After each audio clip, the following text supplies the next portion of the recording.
Welcome to 7 Investing Now, a show that teaches you how to take a long-term view on investing by better understanding what's happening in the market now.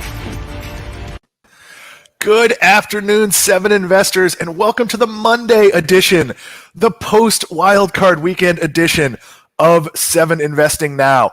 My name, of course, is Daniel Brooks Klein. I'm the host of the program. I am being joined today by Simon Erickson. Simon, how was your weekend? Oh, fantastic, Dan, especially the part seeing my Saints win their wild card game, now playing up against the Buccaneers. Breeze against Tom Brady next weekend. Couldn't get any better than that. It beat the alternative. Had either of those teams lost, that would not have been a fun weekend. Simon, normally I like to chit-chat at the top. We are not going to do that today. We have a special guest and a special announcement. As we make this announcement, Simon's going to interview our special guest for a few minutes. We would love your questions. After Simon talks for 5-7 minutes with our special guest, I've got some questions, but we want your questions. Wherever you're watching, share them in the comments, and hopefully we will get them. Simon Erickson. Thanks very much for the tee up on that, Dan. And like you said, big announcement this morning. But to give some background first, we get asked a lot about 7 Investing and what it is that we like to cover in the stock market. And I think that we're covering some really innovative stuff right now. Biotechnology and genomics, cloud computing, artificial intelligence, digital payments. We're really digging into finding the companies at the forefront of all of these curves. But there's a question that keeps coming up that we never really had a really detailed answer to. And that is, what do you guys think about Bitcoin? What do you think about cryptocurrencies? And while we've kind of answered this in terms of what it means for the stock market, I've put myself on a somewhat of a quest these past 6 months to a year to find a company that I really respected and really trusted to answer that question about cryptocurrencies. And so today, I'm very excited to announce that I found that company. The name of the company is CryptoEQ, and we're going to be announcing today the very first step in a long-term partnership between 7 Investing and CryptoEQ. And we'd like to welcome the founder and CEO of CryptoEQ, Spencer Randall, to our live stream here this morning. So Spence, thanks for joining us for 7 Investing Now. Morning, Simon. Morning, Dan. Thank you for having me on. Thanks for joining us. Spence, we're going to talk a lot about Bitcoin. I want to ask you about the price action of Bitcoin. I want to ask about how you value Bitcoin in the first place. But let's start at the 10,000 foot level first. Tell me a little bit about CryptoEQ and what it is you're hoping to accomplish with your organization. Well, thank you, Simon. When you think about CryptoEQ, I think a nice analog would be what you do at 7 Investing. So before I was a cryptocurrency investor and trader, I was trading stocks and investing in indices, much like your audience. And so when you venture out to invest in stocks, it behooves you to do your diligence and have sound research, either research that you're going to do yourself or tools that you can invest in. So I think it's a really good principle to match whatever investment you're going to make with your own time and doing your own research, or leaning on tools like 7investing.com or cryptoeq.io to help further your potential returns and your understanding of the market. And so when you try and wrap your head around things like Bitcoin, things like Ethereum, and the thousands of other crypto assets that are out there, it behooves you to have a tool that you can lean on and kind of lead you into this market and shepherd you into this market. So that's the idea behind cryptoeq.io, is how can we help people responsibly learn about cryptocurrencies? I love that mission. I love that you say upfront, cryptocurrencies are complex. We want to simplify this. We want to make this understandable for people to actually learn how to invest in them. And I certainly am a believer in cryptocurrencies. I think that there is a long-term trend that we're in the very early innings of with this. So if you have questions, please submit them in our live chat. Dan's going to get to questions for Spencer that you submit in a minute here, but I'd like to key you up with a couple myself first, Spence. And I'm also going to leave the really hard questions for our podcast, because you and I are going to chat even more in detail about this for tomorrow. But, a lot of what I'm reading about with cryptocurrencies seems so speculative. We see people making statements that Bitcoin's going to $100,000 or Bitcoin's going to zero, or something that doesn't really have any thorough analysis behind that. One thing I really like about CryptoEQ is that you actually do the homework. You actually are doing some very thorough analysis into digging into crypto, how do you value Bitcoin or cryptocurrencies? Sure. Simon, just like equities, there's three kind of market pillars that we look at: fundamentals, sentiment, and technicals. So at cryptoeq.io, you could see all three aspects of market analysis wrapped into one dashboard. So we look at a lot of the similar principles that you would look at in equities, but of course, there needs to be nuance for cryptocurrencies. So when you talk about fundamentals specifically, because I think that that'd be most interesting to your audience, more of a long-term investor mindset. We've devised a core rating framework that has 10 points. And so every crypto asset that we think about, that we rate, that we evaluate, we run through a standard 10-point framework. So that could be anything from the team, who's comprised of the team, who's working on this project, what's the quality of that team, to the governance model, which is something that's unique to cryptocurrencies, the tokenomics of the project, what's the rate of issuance, for example. We even get into regulatory concerns around the project. So when you look at things like Ripple and XRP, they're big headlines with their lawsuit. The SEC's filed a lawsuit against them, for example. These are things that we foreshadowed, things that we were concerned about. So you could see that when we're evaluating the long-term quality of the asset with things like XRP, we're more concerned. But things like Bitcoin, we've held at a gold rating since inception of the website. It's a tangible example of how we wrap our head around each cryptocurrency is our core rating framework. It's fantastic. I love this framework. We've gotten so used to discounted cash flows or multiples and all these other quantitative ways to value equities. I'm loving that you're putting something together for cryptocurrencies. My next question, Spence, I have to ask this one because it's a question I get asked on a weekly basis. It makes you incredibly popular at cocktail parties if you know the answer to this one. But Bitcoin itself is going through the roof, right? The price of Bitcoin is up, what is it, over 300% during the last 12 months now. A lot of people are starting to ask, is this a bubble? Is this a long-term trend that's just getting started? What is your take on the price of Bitcoin right now?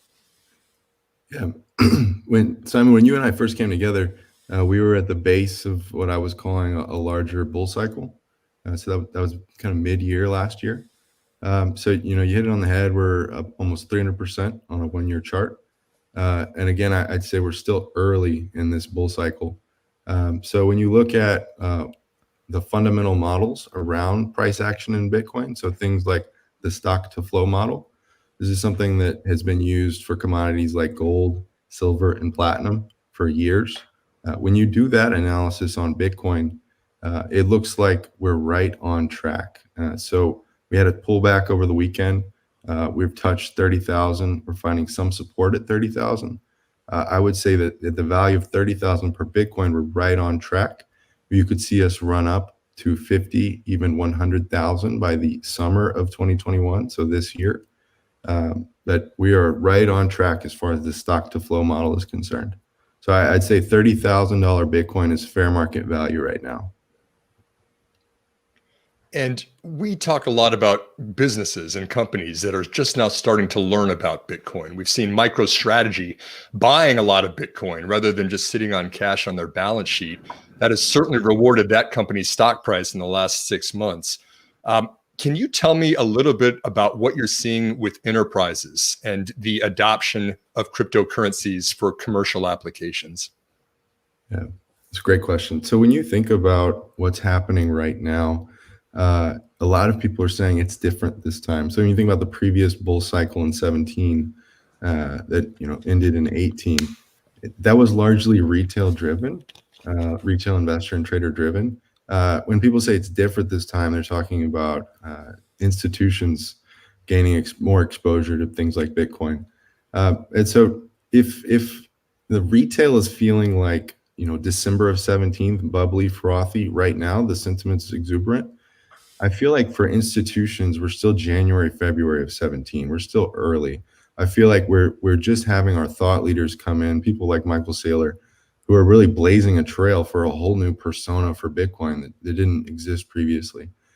So we're seeing more and more news come out, and an increasing percentage of Bitcoin locked up with institutions as opposed to early adopters that are really techie people at heart, tech-centric folks that are more retail investors and traders. We're seeing a whole new persona of crypto adoption come in with this current cycle. Yep. And then just one more question before I'd like to touch on a little bit of the details about our partnership here. But how, this is a stock market investing live stream we have here. We go after some innovative equities out there, but how should an investor think about investing in cryptocurrencies? We know that investing is a personal decision, so we don't want to give advice on what anybody specifically should do. But Spencer, how do you think about investing in cryptocurrencies, knowing that you're also a stock trader as well? Yeah, I come from a background of thinking about stocks and equities and indices. So I would use a lot of the same foundational principles you developed in the stock market. If you're learning about a space, you start with your blue chips. So in crypto, you start with your Bitcoin and your Ethereum. And as you build up positions in these quote unquote blue chip cryptos, and start to adventure out and think about some of your smaller caps. I really encourage people to lean on our framework because it is a standard. It is kind of your compass, kind of your North Star. You can come back to our framework at any point in the year and know that the cryptos that we've added to the website have been evaluated by that framework. So it is a way to really quickly get your bearings and quickly assess the long-term quality of any crypto asset that we've taken a look at. Today we cover over 90% of the market by market cap and 35 cryptos. So there's thousands out there, but it's a great place to get started. Yeah, and I definitely see this as a long-term developing trend. Spencer, I've gotten the pleasure of getting to know you these last couple of years. I really respect the work that you're doing. I love the mission that you have for your company.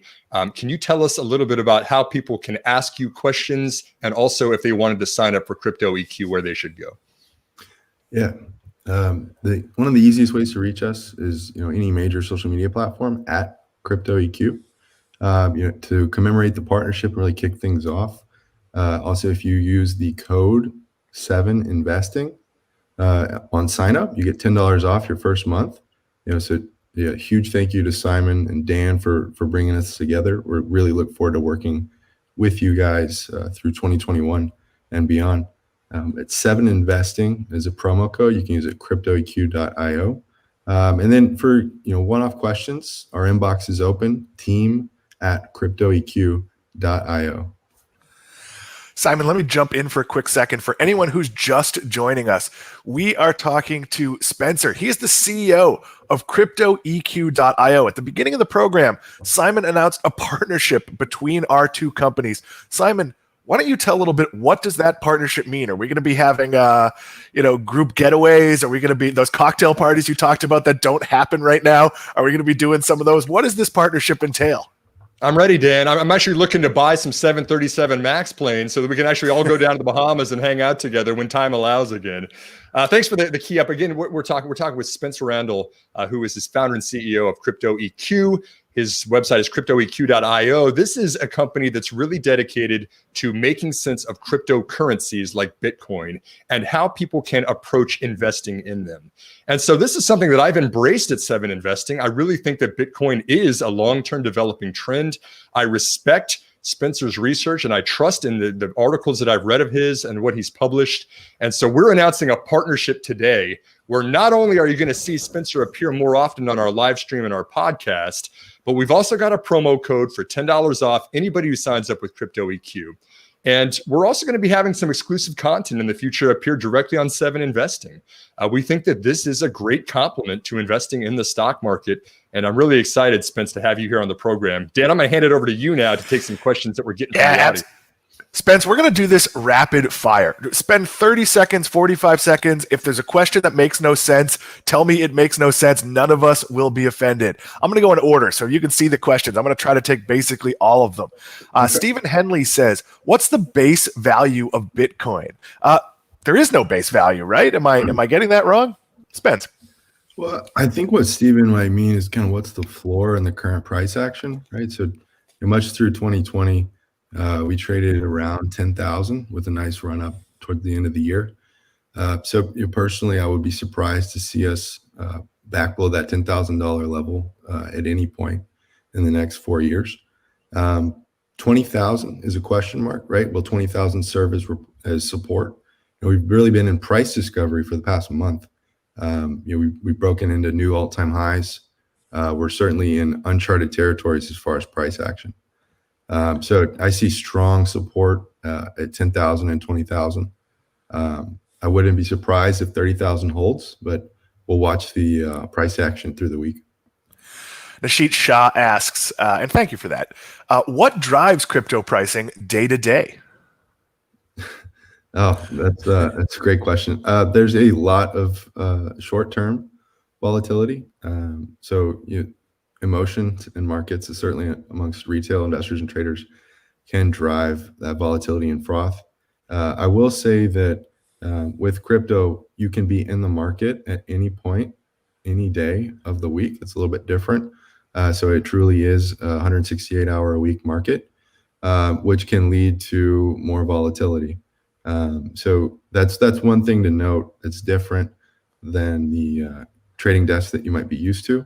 I would also note the size of the market, right? So Bitcoin still is not $1 trillion asset. We certainly expect that to change in 2021. But the size of the markets that you're thinking about when you're looking at equities, crypto is still very much early, expanding, growing. So you're looking at a smaller market as well. We've got a couple minutes left with Spencer. And then after that, Simon and I are going to talk about sort of the big story of the weekend, and that's big government, social media, big tech. You may have noticed there was some news in that area. We're not going to talk about that news, but we are going to talk about government regulation. Spencer, lots of great questions here. How do you recommend, and this is from Turth P, how do you recommend we manage risk when there are 10% swings in a day? That's a great question. Yeah, so within the crypto asset bucket, if we're just talking about cryptos, a lot of folks concentrate a majority of their holdings in the quote unquote blue chip cryptos, like Bitcoin and Ethereum. Those have the longest price history amongst crypto assets. So when you think about any kind of potential downside, those projects have proven, and that's Bitcoin and Ethereum, have proven to be more resilient and have less downside risk.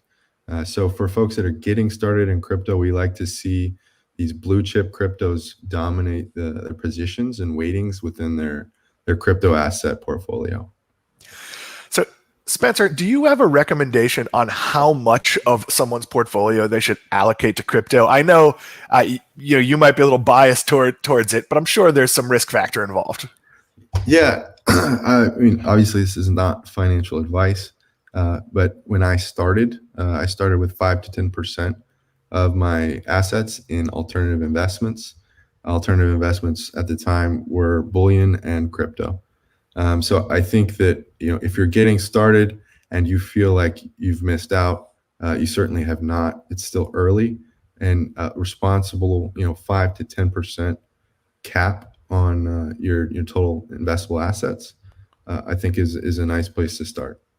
I do not recommend people take huge positions all of a sudden without taking the time and spending the money on quality tools to learn first. I would say the same thing about equities as well.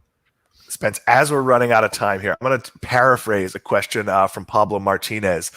Basically, is your service for beginners, is it a place to start and I admit, I don't own any crypto. It's an area I've been scared of because I've had people explain it to me. So is this a place to go and sort of get the basics, make my first investment? Well, Dan, I hope that spending more time together, we can change that and your crypto exposure might increase a little bit through osmosis. To the question, yes, this is a place you can get started. If you're on zero and you're not sure about crypto, we have a Bitcoin Basics ebook. You can find that in our reports section. So anyone that signs up for a basic account, that's free. You just need to give us your email. We'll send you a link to an ebook, Bitcoin Basics ebook. So that's really tailored to folks that are just learning about crypto and trying to understand why Bitcoin is one of the hardest, soundest monies in the world, and it can be a great store of value. So that's our Bitcoin ebook for folks that are ready to get started. Spencer, I'm going to ask you one last question and then let Simon finish up by sort of going over the partnership again. I know we're running up against time here. So let's say I wanted to get into crypto. I've always found it daunting, the idea that you can lose your digital wallet and there's no way to recover it. I've lost like 6 cameras. That feels to me like a bad idea. How does the average, regular, somewhat forgetful person get into Bitcoin or any crypto? What's sort of the safest way to do it? Yeah. So for folks that do not want to take on the responsibility of quote unquote being their own bank, there's a lot of easy to use exchanges. At CryptoEQ, we list 3 exchanges that are great for US customers. That'd be Coinbase.com, Gemini.com, and Kraken.com. So those are 3 top US exchanges. They're all very secure, very easy to use. The founders of CryptoEQ have all used those exchanges and recommend them. So if you're worried about losing your private keys and you're not ready to take on the responsibility of being your own bank, those are 3 options where you could safely store a small amount of funds, similar to using an online banking system. I'm worried about losing my actual keys. So losing my digital keys would be a problem. Simon, there are a ton more questions here. I'm going to ask if Sam Bailey, if you could record some of those and Simon can ask some of them during his podcast, unless that's already been recorded. Simon, I'll give you the last word here. That is perfect. This is something we're really excited about. Our mission at 7 Investing is to empower you to invest in your future. I think that there's a ton of innovation going on with Bitcoin and cryptocurrencies. I couldn't be more excited to be working with Spence and his team at CryptoEQ right now to help us make sense of what's going on out there. Spence, I get to ask the last question here. What country does Satoshi Nakamoto live in? He, she, they, it could be anywhere in the world. The brilliant minds that invented the Bitcoin network also are great at staying anonymous. So we truly do not know where they are or who they are. Okay, I'll keep your identity anonymous for the time being, Spence. Don't worry, we won't reveal that until at least a year from now. But hey, thanks very much for being on our 7 Investing Now live stream this morning. Thank you, Spencer. Thank you, Larry Ulsh, David Strauss, Mark Hammer. Lots of great questions in the queue. We appreciate it. Wow, Simon, we promised big news. We delivered big news. I'm so excited, Dan. I'm so pumped about this. I mean, there's so much in it. Like we said, there's just so much to be gained for investors in this. I can't wait to see what Spencer publishes, not only for us, for 7 Investing, for our content, but we're going to have him a lot more often on our podcast, including tomorrow afternoon's podcast. Looking forward to that one. So this is one of those cases, and we're gonna seg into promo mode a little bit. So for those of you who are 7 Investing subscribers, or those of you who would like to be, here's what happens. The 7 of us are experts. We all have different areas we cover. We like to think we expand that expertise by, in a normal world, going to trade shows and going out and meeting with industry leaders and doing these shows and all that. But there's some areas where we're just not, the 7 of us are just not going to be the experts. So as it becomes obvious that our membership wants some expertise, we're going to go get that expertise. And that could be, having someone to talk about insurance on the podcast as a one-off. That could be having a recurring guest. Like I'm having the head of the American Customer Satisfaction Index on for the second time in the next coming weeks. Or it could be a deal like we just made with CryptoEQ that's going to be pervasive, and it's going to sort of give us that expertise on our website for our members. So Simon, if people would like to join 7 Investing, don't hand me $7 on the street. That doesn't help. I mean, do it if you like, but that doesn't help. How do people join 7 Investing? 7investing.com/subscribe is how we get new subscribers to join our own platform. In fact, if you use the promo code CryptoEQ, you actually get $10 off of our site as well. This is a 2-way partnership. So that would be an even better way to get $10 off right now if you want to. Like you said, Dan, innovators in the field looking for some innovative companies out there and what that's going to mean for stock market. So for those of you who did not see the big announcement, we appreciate you joining us late. We have partnered with CryptoEQ to give us cryptocurrency Bitcoin expertise on our website. If you want to see the whole interview, this show replays wherever you are. It replays on YouTube. It replays on Twitter. Follow us at 7 Investing on Twitter. That is a great place to just watch the show, listen to the show. It also uploads as a podcast pretty quickly after. So make sure you've signed up for the 7 Investing podcast, or sign up for our YouTube channel, or pretty soon we're going to be on LinkedIn. We are not there yet, but we are working on it. Now, Simon, it is time for what we're watching. If I could put in just one more plug. Go ahead. Spence and his team. Spence is a guy I've gotten the pleasure of knowing for several years now, and he is just putting a foundation for objectively, how do we analyze cryptocurrencies, right? Like we see so many news articles that are just saying, oh, Bitcoin's up to 20,000 or 30,000 now, or speculating, oh, it's going to be worth 100,000 at the end of the year. But there's no fundamental reason why some of those claims are being made. And Spence, I know years ago, was in the meetups of Houston talking about this new thing that was cryptocurrencies when there were only 4 people in the room, right? And now you've got, auditoriums full of people at those same meetings. Well, not recently, but before COVID, there were very large rooms of people getting interested. He's at a foundational knowledge of what's going on out there. And I really enjoy hearing his opinion. And I'm really excited to see what happens with this partnership that we have just announced this morning. Very excited to see where this is going and all the, look, crypto is something I dismissed as, hey, I don't understand it. There's lots of good places to invest. But if you have expertise like we can get through Crypto EQ, it might expand your ability, your places to invest. And this is cryptocurrency is never going to be a big part of my portfolio, but could it be 5% of my portfolio and surprise me and make a lot of money out of nowhere? I can't make that bet, but just like I look to Manisha and Max for biotech stocks, I am more than happy to look to Spencer's team for advice on crypto. But Simon, we're going to seg to what we're watching, and we're going to do something a little bit tricky. We are no politics. We try not to betray whether we're left or whether we're right, because frankly, we're actually complicated people, and we all pick from different parts of every basket. But we don't really talk about politics here. But we're going to talk about the reality, the really difficult problem facing governments around the world about regulating big tech. There is an enormous amount of power in Twitter, Facebook, Google, Amazon. And we saw it in a couple of ways this weekend. This is bigger than banning any one person, but we saw the president of the United States get banned on Twitter, get banned on other platforms. We saw Parler, which is a sort of unregulated version of Twitter, that's putting it kindly, trying not to be too political here. They were effectively put temporarily out of business because Amazon said very quickly, we're not going to let you be on our AWS platform. We don't want to host you. And they defended those reasons. But right now, Simon, this is a bit of a free-for-all. There's no standard. There's no base. It's kind of like, what is pornography? I'll know it when I'll see it, as has famously been said. I'll let you kick off here because you're the CEO and you can go. You can't fire yourself. So go ahead. Well, we don't want to tiptoe too much about this, Dan, because it is a really important issue. Right? Like look at the 3 A's, Apple, Amazon, and Alphabet together are valued at a market capitalization of $5 trillion.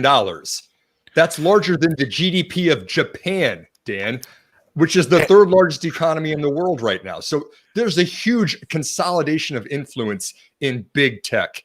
And the question remains, which is what we're going to talk about on this show, is should it be regulated? How should it be regulated? And who would regulate it? And I think that my top line takeaway as we go into this discussion further is that the internet itself is not universal across the entire world. Even though the technology might be very similar or very close to the same, the way the internet is administered is very different in Europe than it is in the United States, than it is in South America, than it is in China.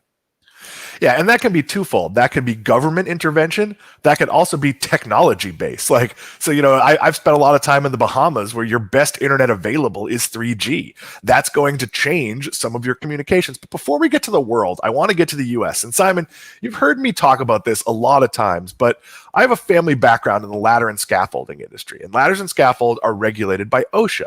OSHA is essentially an industry consortium where everyone from the industry sends a representative and they talk about it. They say, okay, your step ladder, if it's going to be rated for 250 pounds, it has to take 1,000 pounds of force. And if it's going to be rated for 300, it has to take 12. And they agree upon that. And that doesn't become law, but in most states, it's treated like law. That's actually how I would like to see big tech regulate.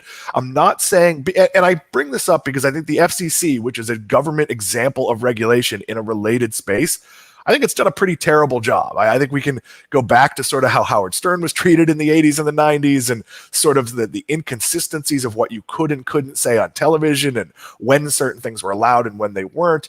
I'd rather see the industry get together, and let's take it to TV. If TV said, okay, here's the deal, we are not going to show any nudity until after 10 o'clock, and here's what the guideline is. Like, that's an area where I think you can self-regulate. And I think the same thing is true if you had an independent panel that agreed upon, okay, it is not okay to incite violence on a social media platform, and then some sort of industry-related standards and tribunal to figure out if you've done that and what the consequences are. It doesn't solve every problem, but you watch the congressional hearings. Basically, you had 80-year-old men asking about Faceplace and Tweetbook. Like, it was not good. So I propose, and I'll head it up if you ask, the OSHA for the internet that could at least solve 75-85% of the problem. Am I wrong? No, you're not. That's actually what we're seeing take place in America right now, at least. And you mentioned the FCC, but also Department of Justice put the ball in the court of social media platforms to self-police and monitor their own site based on their own policies, right? So we have to distinguish between what is illegal and what is against the policy of those companies themselves. And so Facebook and Twitter taking Trump off of their sites, that is a policy of those platforms. Shutting down Parler from cloud computing on AWS, that is an AWS policy that they're not following. But still, those policies are very, very important, right? If you're building software in the cloud right now, you need to have Amazon, Google, or Microsoft as your cloud provider. Or the big three are really disproportionately the largest part of this market right now. Same with social media. If you're trying to advertise digitally, you're probably using Google and Facebook right now. And so while we're always looking at, regulators need to make this and this illegal, or, there needs to be some kind of way of regulating it, your point, Dan, about maybe it should be self-regulated with a consortium of agreements between these large companies that are now together $5 trillion of market cap, of saying what is okay and what's not okay. My point is, for investors, the influence that those companies have right now is very, very large.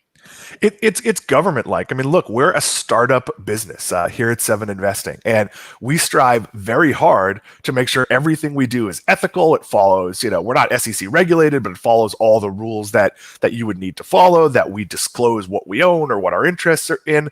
But if Google decided, I don't like Seven Investing because some algorithm tells them that the number 7 is lucky in some cultures, and we're promoting luck in the stock. I'm just making this up, but they could disappear us.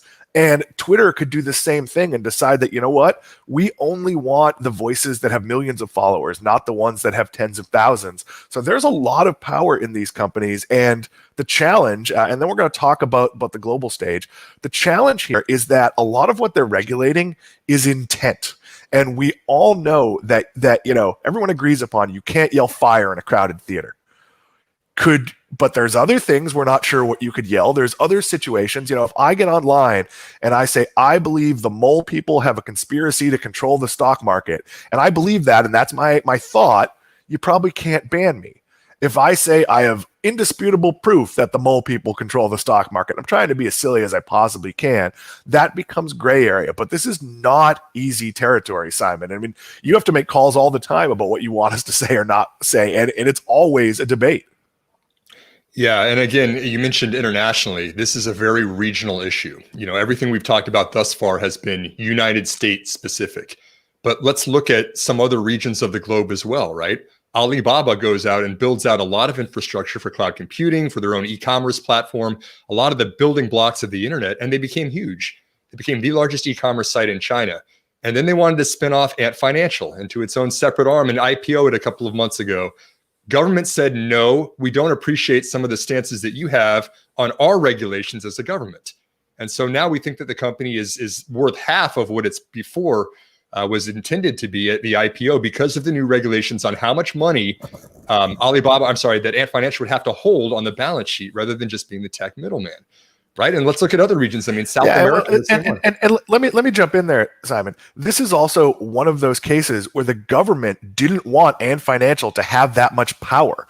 And that is a problem even in democratic societies, when in some ways you could argue Twitter, Google, Facebook, Amazon, they are sometimes more powerful than the government when it comes to certain things. Now, you could have made that argument about television. Johnny Carson was probably more important in his day, or Walter Cronkite, than any one person is now. But this is really, really tricky on a ton of levels.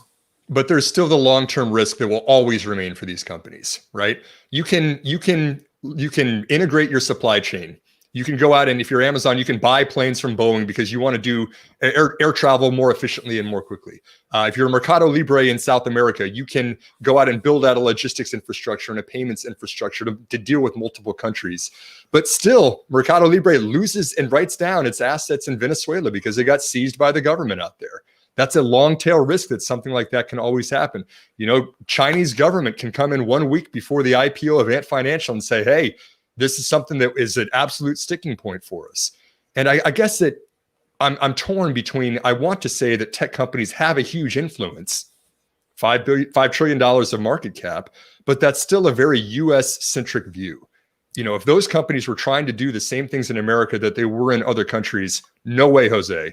That's going to be a very different discussion. And I think that investors, especially as we start looking at other countries, need to be aware of the cultural climate and also the government regulations that are taking place and how that could play out if things don't go as well as expected. Yeah, and there's also an operating challenge in being under different rules in different places. If Facebook has to operate one way in a major market, in India, let's say, and a different way in China or the US, that becomes very, very tricky. As investors, Simon, how concerned are you by, let's call it, the bipartisan support? I think some of it's unfounded. On one side, they sort of want to do it for one reason. On the other, it's more about the size and control issues. But that being said, do you think we're going to see Apple, Google, Amazon, Facebook, any of these get broken up? No, I don't. I think that we can use what's happened in Europe as kind of a guide for what might be happening in the United States, at least seems recently to be following. You've got GDPR that, in Europe was saying, hey, you've got to disclose how information is being used. And if you don't, we're going to impose a 10% of your revenue penalty, right? And so what do all companies do? And now you've got just the sidebar or the bottom footer that's saying, hey, we're going to be putting cookies to track your behavior on this site. Companies adapt to that, right? And the US is adapting to that too. I think that the largest platforms, in my opinion, as an investor in America, aren't getting broken up by this. I think that they're evolving from this, and it doesn't change my long-term investing thesis on them. But I do think that it's changing my investment thesis for perhaps the software as a service, infrastructure as a service, platform as a service, the companies that are building upon that infrastructure, because it definitely directly impacts them. You're watching 7 Investing Now. Simon, I'm going to make a couple of changes to the program here. We are going to skip the home stretch. We'll punt that. It's kind of an evergreen one. It's related to this, but we'll punt that into next week or the next time you and I are on together, because we did already write it out. But I see some questions, and I see one from Gregory Spira here that I sort of want to use to touch off on a bigger topic. It's Twitter gets 6,000 posts a second. How can they possibly be expected to regulate the content of every one of those tweets? I'm going to go first on this one. A lot of this you can do with AI. It doesn't have to be people.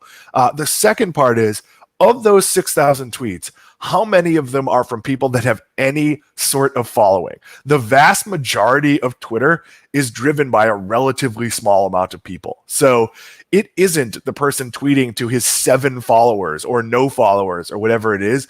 It is the giant, Gene Simmons comes on and tweets that there's a monster under your bed and everyone freaks out, or whatever it is. I'm trying to be very silly to not pick. Carrot Top tweets out his recipe for getting huge, and it contains 3 things that are illegal. You can do a lot of this top down.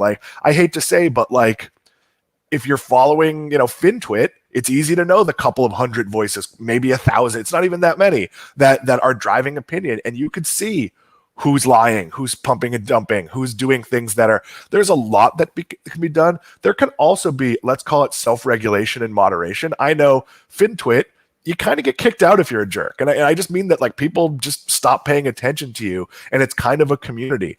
Doesn't completely work, but back when I was in late 90s, when I was at uproar.com, we had online bingo and all sorts of other things with chat. We had plenty of people who were just volunteer moderators to keep it going the way it was going.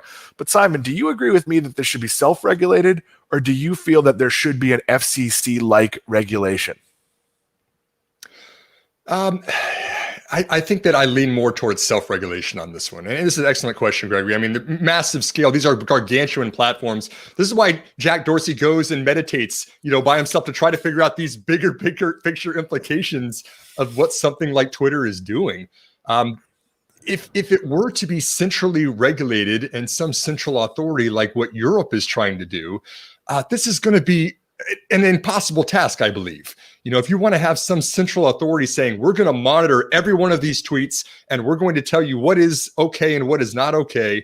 I mean, you're creating billions of man hours of trying to police this versus the power law could be the other way of doing this, where, like you said, Gene Simmons is tweeting about monsters under the bed and Carrot Top's talking about something illegal about how to get huge. You go after the biggest users of the largest followings that are hitting the most number of impressions on the platform. And that is kind of how Twitter works today. It's the same way that Facebook works today. It's the power law. The largest users with the largest following are going to be spreading the most influence across the whole platform.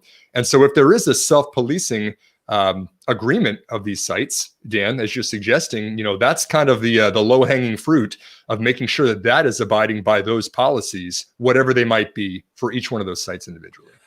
You can see Carrot Top nightly, I believe, at the Luxor if you happen to be in Las Vegas. The man is terrifying. And of course, our thank you as always to Gene Simmons, who I interviewed once, and he's an unbelievable jerk. Is Carrot Top huge now? He is. Yeah, Carrot Top is super jacked, and it just makes no sense. It doesn't fit his comedy at all. Okay, we're getting off the rails here. We're getting a little bit silly. This is one of those things that we're going to be talking about this a lot. And again, it's not the any one person. It is the bigger question. And we're going to finish up talking about the App Store. So I hate that I have to use a political app as an example, but Parler is the one that it just happened to. And this is obviously, it's not directly political, but it is in the political space. That's why it's getting kicked off. Should Apple and Google be able to keep you out of their ecosystem if you don't meet their rules? And those rules could be financial. There have been issues with people not wanting to pay Apple 30%. Google, it's not 100% because there are sideways ways to get into the Google ecosystem if you're not through the store. It's not as convenient, but you can download those apps to your phone or to your device. You cannot unless you have a broken Apple device, which violates all sorts of terms and warranties and things. So don't do that. Simon, do you think they should be allowed to do that? Yes, of course. The App Store is a distribution platform that is available for any business. It's not necessary for your business. You can try to go do it on your own, but Apple's going to take 30% for the benefit of having the distribution that you get through the App Store or through the Google Store or these mega platforms where everybody finds apps now. And we've seen some pushback, right, from Chinese game makers. Netflix, this is a hot topic for them of how much are you going to pay Apple versus doing it by yourself. This would be, in my opinion, the same bucket as the financial bucket of if they have rules you don't want to follow, go out and do it yourself. But if you want to use that as a platform where millions of people are downloading apps every single day, you've got to abide by the terms and conditions that they set forth. Yeah, and I'll give a practical example. If we someday launch a 7 Investing app, and one of the options is to subscribe through that app, there's a free component and a subscribe component, Apple or Google are going to take a piece of that. I actually think what Google is doing is maybe a little more ethical than what Apple is doing, because Google allows you to have a screen icon to make a decision on your own to download something. And that's not always something nefarious. That might be like your friend puts up the itinerary for your bachelor party weekend and makes an easy way to download it. You can put that on that phone, on your Google phone, on your Android phone. Apple allows no backdoor way to do that, and it's tricky because it's not all that easy to get an app into the App Store as an individual person. Some of those requirements are technical, but some of those requirements are also, I don't want to say arbitrary, but a little bit squishy if you're not a big time developer. So I would like to see a way for me of my choosing to knowingly say, I want this on my phone, even though it's something that isn't something they approve. I think that would be okay. And maybe there could be some sort of virus check or something in the phone to make sure you're not, hurting yourself. But we're going to close this conversation for now. This is going to come up a lot more times. Feel free to email us, info@7investing.com, your questions related to this space. It's one we'll probably do a whole show just taking questions. And you can also hit us at 7investing on Twitter. Simon, it's been a long show. Before we finish, let's do a quick recap. We have partnered with Crypto EQ. If you go to cryptoeq.io and use the code 7investing, that is the number 7, not the letter 7, the number 7, investing as the code, you will get $10 off. Simon, do you know what they charge per month? I meant to ask Spence that question. Right around the same price point, $200 a year. So broken down by a month, they're right around the same price point as where we are, 7 Investing. Yep. So that is great. You'll get $10 off if you use the code. Let's hit our finisher. Sam Bailey, share the graphic. I might have misspoken on that, Dan. I might have to actually take that back. It might be $20 a month, and I rounded down rather than up the other way. So maybe I should say $20 a month is the price point without confirming what Spencer's annual option is worth. Either way, not overly expensive. Sam Bailey, hit us with the finisher here. Which non-tech category are you most interested in learning more about? Overwhelmingly, 49.3% said biotech. Simon, that's lucky because why don't you talk a little bit about our biotech experts? Yeah, thanks. Great to see the interest in this topic, which I share as well. Our advisors, Manisha Samy and Max Chatsko this week, are really digging into what's taking place at the JP Morgan conference out in San Francisco. Previously in San Francisco, it's remote this year because of COVID, but this is kind of one of the biggest biotechnology conferences where there's announcements, there's partnerships being shared, there's developments in the field. I personally think biotechnology is one of the most inefficiently priced sectors of the stock market. And what I mean by that is when you see some price targets out there, you see a flood of analysts that are following a company, there's a very efficient market. It's hard to buy Walmart and it's going to go up 200% in the next year because you got so many people following it and dissecting its cash flows and its revenue growth and all of that thing. Not true in biotechnology. This is a new frontier. And when you look at things like CRISPR and CAR-T and all of the cool stuff going on in these fields, they are not understood by large fund owners or by Wall Street sell-side analysts yet. I think that we're getting there and there's more and more efficiency every day. But I think right now there's a lot of opportunity where you could see some of these companies increase 100%, 200% a year because they still have such small market caps. I'll stop there. I could probably talk for 20 more minutes about this, Dan, but it's a pretty exciting sector in my opinion. So a couple of programming notes as we close out the show. First of all, the Tuesday podcast is going to be extended conversation with Spencer from Crypto EQ. Simon's going to sit down and interview him today. He's going to get some of your questions in. We're going to be doing a show on Wednesday. We're going to be doing a show on Friday. The markets are closed next Monday. It is Martin Luther King Day. We will not be doing a show on that day. We're going to take the day off. It's something we very rarely do. Knowing us, we're all going to work and we're going to all talk on Slack all day anyway, but we're going to do it from beside the pool or most of the country's too cold for that, so it's not going to work. But that is the Monday edition of 7 Investing Now. If you'd like to get a hold of us, we've talked about this before. It is info@7investing.com or @7. That is the number 7 investing on Twitter. We will get back to you quickly. We are all active on the platform. For Simon Erickson, I am Dan Klein. That was a hell of a show. We will see you on Wednesday.